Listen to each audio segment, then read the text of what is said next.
আজি আমি বহুকেইটা অভিলাষী আঁচনিৰ উদ্বোধন বা আধাৰশিলা কৰিবৰ বাবে উৰিয়ামঘাট অঞ্চলত আছোঁ।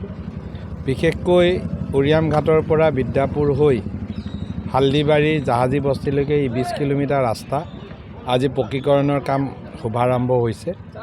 তাৰ লগতে আমাৰ যি উৰিয়ামঘাটৰ সমন্বয় পাৰ্ক, এই সমন্বয় পাৰ্কত আমি বিভিন্ন জাতি জনগোষ্ঠীৰ বিভিন্ন সাংস্কৃতিক হওক, ধৰ্মীয় হওক, ভাষিক বা বীৰ বীৰাংগনাৰ যি প্ৰতীক, সেই প্ৰতীক ইয়াত আমি ৰাখিব বিচাৰিছিলোঁ। আজি বড়ো জনগোষ্ঠীৰ আমাৰ লোকসকলে বাথৌ দেৱতাক বিশ্বাস কৰে। ইয়াত বাথৌ বেদী আজি সুন্দৰভাৱে নিৰ্মাণ কৰি উদ্বোধন কৰা হ'ল।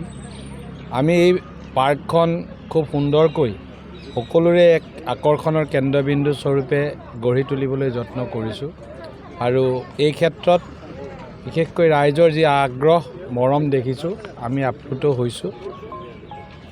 আজি সৰুপথাৰৰ যি নতুন ৰূপ, এক উন্নত অঞ্চললৈ পৰিণত হোৱা ৰূপ, এই নতুন ৰূপৰ সৰুপথাৰত উৰিয়ামঘাটো সদায় জিলিকি থাকিব, আমি তাকেই কামনা কৰিছোঁ।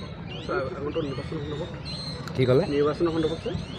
নিৰ্বাচনৰ কথা আমি বেছি চিন্তা কৰা নাই।